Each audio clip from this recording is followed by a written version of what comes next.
শীতের সকালটা যদি এইরকম গরম গরম নকশি নারকেল পিঠা দিয়ে হয় তাহলে আর কি চাই বলুন তো।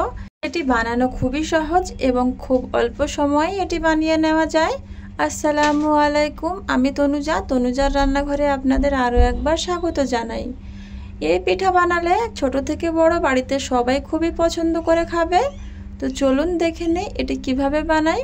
প্রথমে একটা মিক্সিং বলে 2 কাপ পরিমাণ ময়দা নিয়েছি, ওর মধ্যে 1 টেবিল চামচ লবণ ও 2 টেবিল চামচ চিনি দিয়ে 3-4 টেবিল চামচ মতো রিফাইন তেল দিয়ে ভালো করে ময়ান দিয়ে নিতে হবে।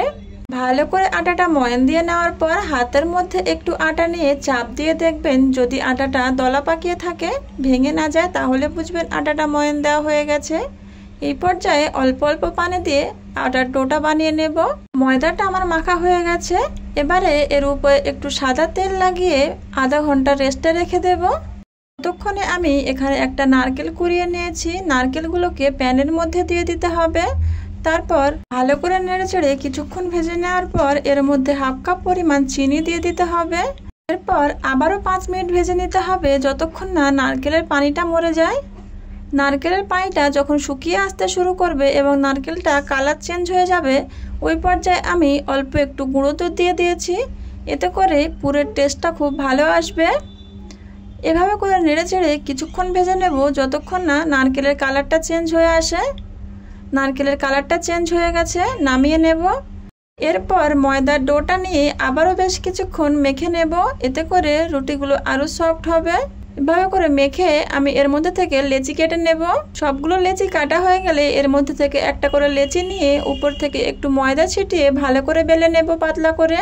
এরপর নারকেলের পুর মাঝখানে দিয়ে উপর থেকে আরও একটা ছোট পাতলা রুটি দিয়ে দেব। এবার একটা নাইফের সাহায্যে 2 সাইড থেকে এভাবে করে কেটে নেব।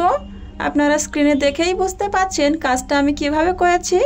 2 সাইড থেকে ভালোভাবে কাটা হয়ে গেলে এবারে একটার উপরে একটা লাগিয়ে দিতে হবে। এরপর নিচের সাইডটা লেজের আকৃতি দিয়ে নিতে হবে। এর জন্য একটা নাইফ দিয়ে আবারও নিচের সাইডটা সুন্দর করে কেটে নেব। দেখুন কত সুন্দর মাছের মতো হয়ে গিয়েছে। এবারে একটা চিরুনির সাহায্যে একটু ডিজাইন করে দেব। এবারে একটু নারকেল দিয়ে উপরে চোখ বানিয়ে দেব। দেখতে কতটা সুন্দর হয়েছে দেখুন। এভাবে করে আমি সবগুলো পিঠা বানিয়ে নেব। আগে থেকে চুলায় প্যান বসিয়ে তেল গরম করতে দিয়েছিলাম। তেল যখন হাই হিট হয়ে গেছে, এই পর্যায়ে মিডিয়াম টু লো আঁচে এগুলো ভেজে নিতে হবে। সবগুলো পিঠা আমি তেলে দিয়ে দিয়েছি। এবারে 2-3 মিনিট ওয়েট করব। 2-3 মিনিট পর এভাবে করে তেল ছিটিয়ে ছিটিয়ে দিতে হবে। পিঠেগুলো মিডিয়াম টু লো আঁচে একটু সময় নিয়ে ভেজে নেবেন, এতে করে পিঠেগুলো অনেক ক্রিস্পি হবে। এভাবে করে উল্টিয়ে পাল্টে আমি দেখুন লাল লাল করে ভেজে নিচ্ছি। এবারে উঠিয়ে নেব। সবগুলো পিঠা আমার এভাবে করে ভাজা হয়ে গেছে। আমার এই ভিডিওটা আপনাদের কাছে কেমন লেগেছে প্লিজ কমেন্ট করে জানাবেন। ভিডিওটা যদি ইউটিউব থেকে দেখেন তাহলে চ্যানেলটিকে সাবস্ক্রাইব করে নিতে পারেন। আর যদি ফেসবুক পেজ থেকে দেখেন তাহলে পেজটিকে ফলো দিয়ে পাশে থাকবেন।